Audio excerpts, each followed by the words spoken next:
Welcome back to Krishna commerce classes. आज हम discuss करेंगे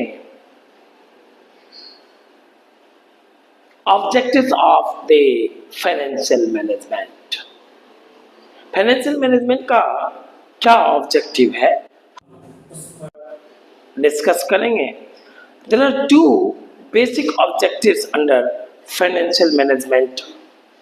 फाइनेंशियल मैनेजमेंट के मूलतः दो आधारभूत उद्देश्य है। पहला प्रॉफिट मैक्सिमाइजेशन और दूसरा share holders wealth maximization. Profit maximization principles के बारे में क्लासिकल स्कूल ऑफ थॉट के अंतर्गत ये कहा गया कि firms can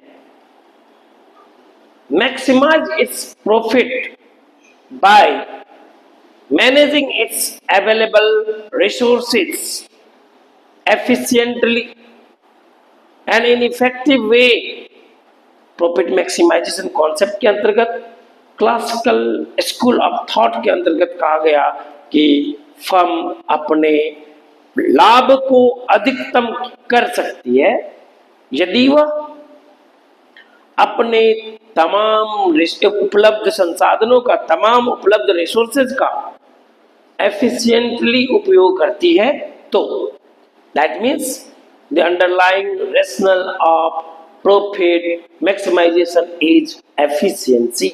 efficiency implies that optimum utilization of resources. यदि हम अपने उपलब्ध संसाधनों का विवेकपूर्ण तरीके से प्रयोग करते हैं तो हम अपने प्रॉफिट को मैक्सिमाइज कर सकते हैं। यानी कि दूसरे शब्दों में हम कह सकते हैं कि हम अगर अपने उपलब्ध संसाधनों का सही तरीके से बंटवारा करते हैं तो हम अपने फर्म के परफॉर्मेंस को बेहतर कर सकते हैं। इसलिए किसी भी संगठन में प्रॉफिट मैक्सिमाइजेशन कॉन्सेप्ट को एक महत्वपूर्ण लक्ष्य के तौर पे लिया जाता है, जिसके अंतर्गत यह सुनिश्चित किया जाता है कि कोई फर्म अपने अवेलेबल रिसोर्सेज को एफिशिएंटली यूटिलाइज कर रहा है। ये profit maximization concept traditional concept के नाम से भी जाना जाता है। वैसे तो किसी भी बिजनेस ऑर्गेनाइजेशन के अंतर्गत फाइनेंशियल मैनेजमेंट के बहुत सारे ऑब्जेक्टिव होते हैं, बट उन तमाम ऑब्जेक्टिव्स में से महत्वपूर्ण जो ऑब्जेक्टिव्स है वो है profit maximization and wealth maximization. Profit maximization के बारे में सर्वप्रथम क्लासिकल स्कूल ऑफ थॉट के अंतर्गत बताया गया कि फर्म अपने एफिशिएंसी के बदौलत, फर्म अपने रिसोर्सेज का एफिशिएंटली यूटिलाइजेशन के बदौलत ज़्यादा से ज़्यादा प्रॉफिट अर्न कर सकती है। कोई भी फर्म अपने अवेलेबल रिसोर्सेज का ऑप्टिमम यूज करने के कारण मैक्सिमम प्रॉफिट अर्न कर सकती है। प्रॉफिट मैक्सिमाइजेशन कॉन्सेप्ट के अंतर्गत क्लासिकल स्कूल ऑफ थॉट में यह कहा गया कि firm can maximize its profit by utilizing its available resources in efficient way. ये ट्रेडिशनल कॉन्सेप्ट के नाम से भी जाना जाता है। जैसे जैसे बिजनेस एनवायरनमेंट में चेंजिंग आता गया, एक्सटर्नल एनवायरनमेंट में बदलाव आता गया, उन बदलाव के साथ साथ प्रॉफिट मैक्सिमाइजेशन कॉन्सेप्ट अनरियलिस्टिक होता चला गया। प्रॉफिट मैक्सिमाइजेशन का कॉन्सेप्ट पूरी तरह से धीरे धीरे अप्रासंगिक होता चला गया। प्रॉफिट मैक्सिमाइजेशन कॉन्सेप्ट अनरियलिस्टिक होता गया। इसके अगेंस्ट में कुछ लॉजिक दिया जाने लगा कि ये कंसेप्चुअली वागू है, इट इज वागू कंसेप्चुअली, स्पष्ट नहीं है, अस्पष्टता का अभाव है। प्रॉफिट का मतलब कौन सा प्रॉफिट, लॉन्ग टर्म प्रॉफिट या शॉर्ट टर्म प्रॉफिट? प्रॉफिट का मतलब प्रॉफिट तो कई तरह के होते हैं, तो जब प्रॉफिट कई प्रकार के होते हैं तो कौन वाला profit? Profit before interest and tax या प्रॉफिट आफ्टर टैक्स या profit before tax?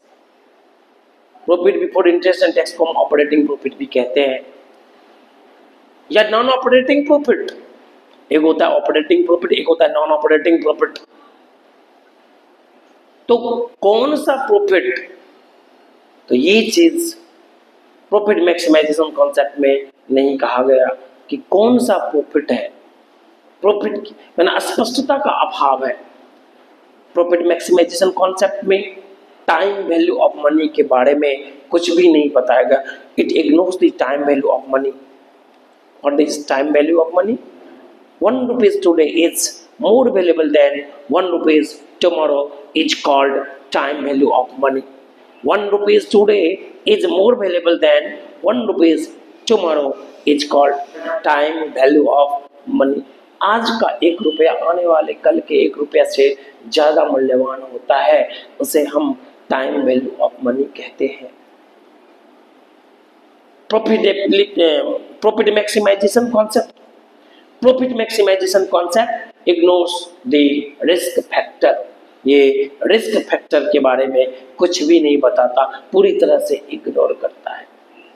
Profit maximization concept emphasize generally on short run project, यानी कि प्रॉफिट मैक्सिमाइजेशन कॉन्सेप्ट के अंतर्गत सिर्फ अल्पकालीन प्रोजेक्ट पर ध्यान दिया जाता है। प्रॉफिट मैक्सिमाइजेशन कॉन्सेप्ट को अगर हम एडॉप्ट करते हैं तो शेयर प्राइस डिक्लाइन भी हो सकता है। It may cause declining share prices also.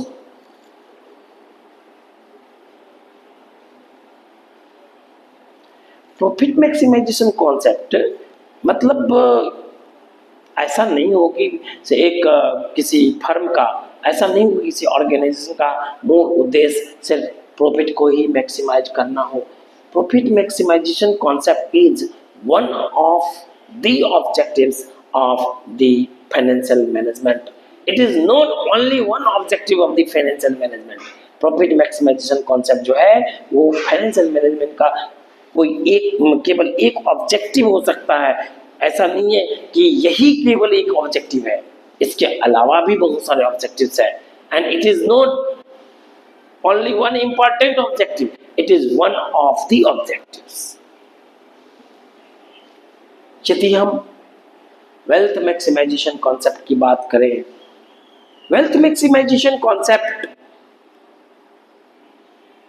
जिसे हम वैल्यू मैक्सिमाइजेशन कॉन्सेप्ट भी बोलते हैं, इसके अंतर्गत नेट प्रेजेंट वैल्यू पर फोकस किया गया है, NPV. Wealth maximization concept implies that value creation. First and foremost, we should define wealth maximization model. Shareholders' wealth are the result of cost-benefit analysis adjusted with their timing and risk. Timing implies that time value of money. Risk implies that risk factors considered under the wealth maximization concept. Cost-benefit analysis adjusted with their time and risk. Mathematically, we can say that wealth must be equal to present value of benefit minus present value of cost. Wealth बराबर present value of benefit minus present value of cost. यह महत्वपूर्ण है कि कोई भी benefit जो finance manager के द्वारा मेजर किया जाता है वो हमेशा कैश फ्लो के माध्यम से किया जाता है। That means we can say that cash flow plays an important role in wealth maximization concept. A finance manager should emphasize on cash flow for investment and The shareholder value maximization model holds that the primary goal of the firm is to maximize its market value and implies that business decisions should seek to increase the net present value of the economic profit of the firm, and therefore for measuring and maximizing shareholders wealth, finance managers should follow. And therefore we can point out the wealth maximization as in this way: cash flow approach, not accounting profit, cost benefit analysis, and application of time value of money. इसलिए हम किसी भी firm के value को mathematically हम major कर सकते हैं. The value of the firm equal to number of shares into market price of shares. दूसरे शब्दों में value of the firm equal to, यानी कि फर्म का वैल्यू बराबर value of equity plus value of debt. Profit maximization concept का जो advantage है वैसे वो easy to calculate profit, easy to determine the link between financial decisions and profit. अगर इसके डिसएडवांटेज की बात करें तो ये शॉर्ट टर्म गेन पर ज़्यादा जोर देता है. It emphasizes the short term gain. It ignores the risk factor. It ignores the uncertainty, you can say. It ignores the time value of money. It requires immediate resources. लेकिन यदि हम wealth maximization concept की बात करें, advantage की हम बात कर रहे हैं वेल्थ मैक्सिमाइजेशन कॉन्सेप्ट में, तो wealth maximization concept emphasizes the long term gains, recognizes risk or uncertainty, recognizes the timing of returns, considers shareholders wealth. इसके डिसएडवांटेज की बात करें वेल्थ मैक्सिमाइजेशन कॉन्सेप्ट के, तो ये कहा जा सकता है कि it offers no clear relationship between financial decisions and share price. Overall यदि देखा जाए तो वेल्थ मैक्सिमाइजेशन कॉन्सेप्ट ज़्यादा प्रासंगिक है आज के समय में. समय के अनुरूप आज के डेट में wealth maximization concept profit maximization concept के तुलना में ज़्यादा प्रासंगिक है, क्योंकि wealth maximization concept time value of money को कंसीडर करता है, रिस्क एंड अनसर्टेनिटी को कंसीडर करता है, लॉन्ग टर्म प्रोजेक्ट को पर ज़्यादा एम्फेसाइज करता है. वेल्थ मैक्सिमाइजेशन कॉन्सेप्ट को हम वैल्यू मैक्सिमाइजेशन कॉन्सेप्ट के नाम से भी जानते हैं, जिसके अंतर्गत हम अपने रिसोर्सेज को, अपने फंड्स को दो भाग में बांट सकते हैं. Funds utilize for short term and funds utilize for long term. Short term acquisition of fund से हम वर्किंग कैपिटल नीड को फुलफिल करते हैं एंड लॉन्ग टर्म फंड से हम कैपिटल एक्सपेंडिचर से संबंधित नीड को पूरा करते हैं. कैपिटल एक्सपेंडिचर डिसीजन लेते हैं, कैपिटल बस्टिंग डिसीजन लेते हैं. इससे net cash inflow from operation create होता है, नेट कैश इनफ्लो जनरेट होता है. जब ये नेट कैश इनफ्लो जनरेट होगा तो हम अपने डेट ऑब्लिगेशन को फुलफिल करने में सक्षम हो पाएंगे. डिविडेंड को, यानी कि हम डिविडेंड डिसीजन ले पाएंगे, यानी कि डिविडेंड डिस्ट्रीब्यूशन कर पाएंगे. हम रिटेन अर्निंग कर पाएंगे, यानी कि हम एडिशनल कैपिटल को हम अपने इंटरनल सोर्स से व्यवस्थित कर पाएंगे, हम इंटरनल सोर्स ऑफ कैपिटल का यूज कर पाएंगे, रिटेन अर्निंग का उपयोग हम इंटरनल सोर्स ऑफ कैपिटल के रूप में कर पाएंगे. यदि कोई कंपनी अपने डेट ऑब्लिगेशन को टाइमली फुलफिल करता है क्योंकि उसके पास पर्याप्त कैश फ्लो हो रहा है, आ रहा है, यदि किसी कंपनी के पास पर्याप्त कैश फ्लो आता है, यदि किसी कंपनी के पास पर्याप्त कैश फ्लो आता है और वो कंपनी अपने डेट ऑब्लिगेशन को फुलफिल कर पा रहा है, वो कंपनी अपने डिविडेंड डिस्ट्रीब्यूशन में सक्षम है, कंपनी अपने शेयर होल्डर को टाइमली डिविडेंड डिस्ट्रीब्यूट करती है, कंपनी अपने रिटेन अर्निंग से अपने एडिशनल कैपिटल के नीड को फुलफिल करती है, तो उस परिस्थिति में ये कहा जा सकता है कि फर्म जो है अपने वेल्थ को मैक्सिमाइज करने में सक्षम है। फर्म अपने वेल्थ को मैक्सिमाइज करने में सक्षम है। जब कोई फर्म अपने वेल्थ को मैक्सिमाइज करने में सक्षम हो जाता है, जब कोई फर्म अपने वेल्थ को मैक्सिमाइज करने में सक्षम हो जाता है, तो अपने आप उसके इक्विटी का वैल्यू मैक्सिमाइज हो जाता है, यानी उसके इक्विटी शेयर का जो मार्केट प्राइस है वो मैक्सिमाइज हो जाता है। स्टॉक मार्केट में इक्विटी शेयर का मार्केट प्राइस अपने आप मैक्सिमाइज हो जाता है, क्योंकि शेयर का प्राइस उसके डिमांड और सप्लाई पर डिपेंड करता है। शेयर का डिमांड इसलिए बढ़ता है क्योंकि कंपनी अपने डेट ऑब्लिगेशन को फुलफिल करने में सक्षम है, कंपनी अपने शेयर होल्डर को डिविडेंड डिस्ट्रीब्यूट करने में सक्षम है, कंपनी फर्दर कोई डेट नहीं लेना चाहती, न लेने की जरूरत है कंपनी को। क्यों? क्योंकि कंपनी के पास खुद का internal source of capital retain earning के रूप में अवेलेबल है, और परिणामतः इन तमाम सकारात्मक पक्ष के कारण, इन तमाम सकारात्मक पक्षों के कारण कंपनी स्टॉक एक्सचेंज में अपने शेयर के प्राइस को मैक्सिमाइज करने में सक्षम होता है।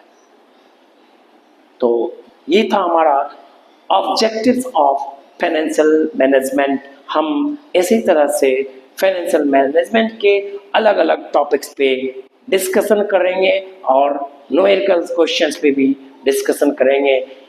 इस वीडियो को ज़्यादा से ज़्यादा लोगों तक फॉरवर्ड करें, शेयर करते रहें। इसलिए शेयर करें ताकि जो भी नीडी लोग हैं उन तक ये वीडियो पहुंच सके और उनके ज़रूरत को पूरा किया जा सके, ताकि उन्हें ज़्यादा ट्यूशन लेने की ज़रूरत ना पड़े। धन्यवाद।